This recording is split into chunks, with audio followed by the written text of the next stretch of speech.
Hello bachcho, let's see this question. The question says in an examination there are three multiple choice question and each question has four choices. Number of sequence in which student can fail to get all answers. Option number A 11, option B 15, option C 80, option D 63.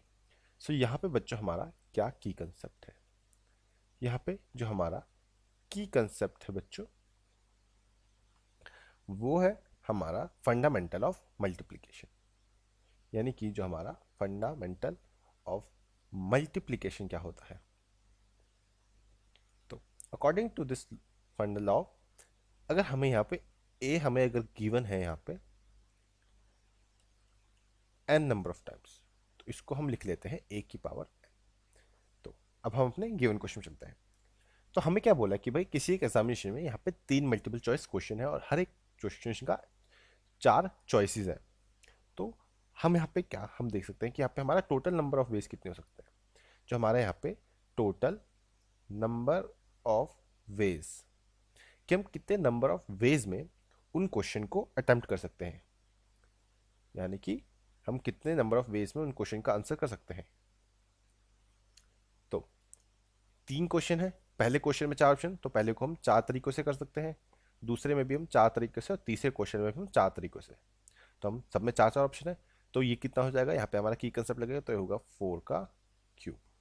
Now अब वो number of ways, यानी कि अब number of ways क्या है जिसमें हमारा जो अटेम्प्ट क्वेश्चन है वो करेक्ट आएगा। Number of ways of getting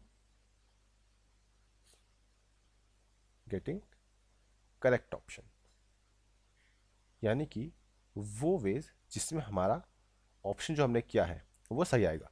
तो अब चार ऑप्शंस में से पहले क्वेश्चन में कोई एक ही सही होगा, वैसे ही यहाँ पे भी और वैसे ही यहाँ पे। तो ये कितना हो जाएगा, अगेन फंडामेंटल लगेगा हमारा की कंसेप्ट, तो हो जाएगा 1 का क्यूब। अब बच्चों अब हमें रिक्वायर्ड कितने हैं, यानी कि हमें क्या बोला कि number of sequence in which student can fail to get all answer. तो वो कौन सा सीक्वेंस है जिसमें वो बच्चा फेल हो सकता है।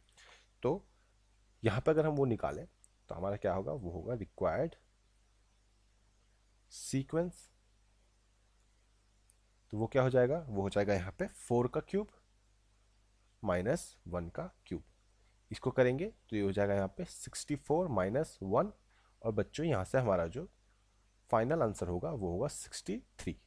और यही बच्चों हमारा यहाँ फाइनल आंसर होगा। अगर हम ऑप्शन में चेक करें तो ऑप्शन नंबर डी जो है वो हमारा करेक्ट ऑप्शन होगा। और ये आंसर हमने फाइंड किया है बाय यूजिंग अ की concept which is fundamental of multiplication. Hope बच्चों आपको क्वेश्चन समझ आया होगा एंड बेस्ट ऑफ लक।